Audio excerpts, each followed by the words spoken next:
Tu leur dis un petit bonjour, Greg. Bonsoir. Ouais, un petit bonsoir plutôt, ouais. T'as raison de me remettre à l'heure, là. J'espère que tout le monde va bien. Et ne soyez pas aussi décalé que Patrice, parce que Greg, t'as vu, direct, hein. Il a bien raison, c'est bonsoir, ouais. Bon, alors, t'as du nouveau un peu, à part... En fait, là, je suis passé sur BFM Toulon-Var. Ouais. Donc, tout à l'heure, là.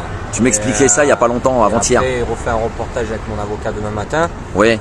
Et après, il y a une autre personne qui est venue, Béor, qui est en train de faire un montage pour essayer de partager un maximum à ses connaissances et me faire partager son réseau. Ouais, faire prendre connaissance de ta situation, voilà. Et de ton affaire. Hein. Voilà, c'est ça. Donc je rappelle à ceux qui ne le savent pas que Grégory est à côté en train de faire une grève de la faim depuis le 15 mai,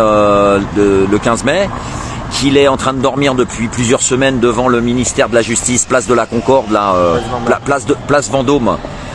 Place Vendôme, devant le ministère quasiment en face du ministère de la Justice. Et ben voilà. Et donc on a pour récupérer ses enfants, parce que bon, les choses ont été faites en justice, parce que dans son couple, évidemment, comme dans tous les couples, dans ces cas-là, par rapport aux distances qu'on peut avoir avec son épouse ou les choses qu'on peut avoir dans son couple, comme dans tous les couples, eh ben la justice, faut toujours quand il y a des petites choses comme ça qui nous arrivent, de santé ou autre, eh bien voilà, elle enquête, et puis voilà, bon, il y a des choses qui doivent être faites, des choses qui doivent être établies. C'est surtout que les faits. Voilà, les faits. Les faits sont que rien ne m'est reproché. Absolument. Il y a rien qu'à ajouter au dossier que mes enfants étaient dans une situation de danger. Donc à partir de ce moment-là, il n'y a aucune raison qu'on ne me rende pas mes enfants. Voilà. J'ai une bonne situation, j'ai une maison pour les accueillir, donc il y a rien qui peut définir que je récupère pas mes enfants, c'est tout en fait. Ouais, il y a un blocage là-dessus, alors que les choses ont été faites. Donc là, on peut comprendre que la justice ait besoin d'avoir des renseignements, des documents, etc. sur toi. Ce qui est complètement normal dans ces cas-là, de manière à ce qu'ils s'assurent qu'effectivement tu es en mesure de récupérer tes enfants. Ça, on le comprend bien. Ça a été fait. Moi, j'ai prouvé ma bonne foi. Hein. Voilà, donc toi, t'as fait ce qu'on te demandait devant la justice, sauf qu'aujourd'hui, ton dossier, la lumière a été faite dessus. Les choses qu'on t'a demandé, tu les as faites, tu les as joints et tu les as démontrées. Et donc, à partir de ce moment-là, par rapport entre tes connaissances de la loi, toi, et puis guidé par ton avocat, vous savez très bien qu'à partir de ce moment-là, une fois que tout ça a été établi par la justice, on doit te répondre favorablement. Voilà, c'est une décision, là, parce que là c'est une décision favorable qu'on attend, étant donné que la justice n'a rien à nous reprocher, comme j'ai déjà dit, et que... Voilà, donc on a fait le nécessaire. Hein. Nous on a besoin de faire connaître ton affaire, parce que tu es quand même ici depuis plusieurs semaines à dormir. Bon, alors tu as une petite tente que tu déploies quand il commence à pleuvoir, mais ça n'empêche pas que tu es à l'extérieur, tu dors à l'extérieur devant le ministère.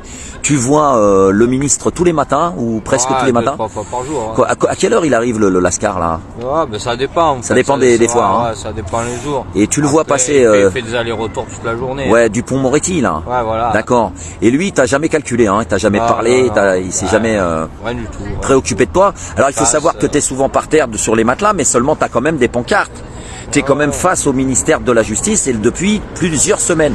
Et du coup, comme tu es quand même présent depuis plusieurs semaines et que tu as toutes ces pancartes-là qui expriment à caractère assez gros en lettres d'imprimerie, pourquoi tu es là? Tu es en grève de la faim et voilà, tu veux récupérer tes enfants. Voilà. Donc c'est Grégory, c'est le papa que j'ai croisé depuis quelques semaines.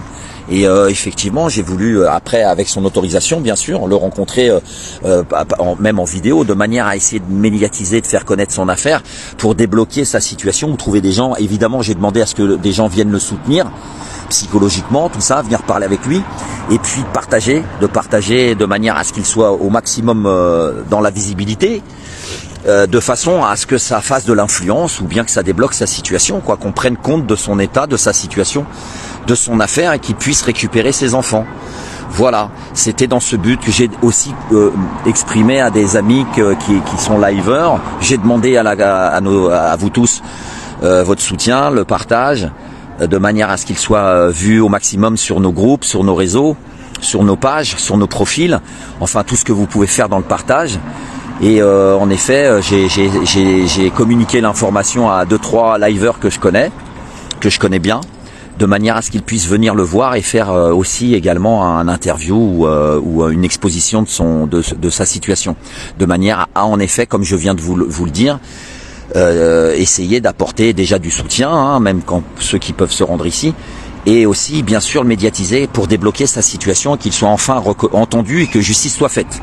Voilà ce qui en est pour Grégory ici. Il est toujours là, donc place Vendôme, devant le ministère de la Justice.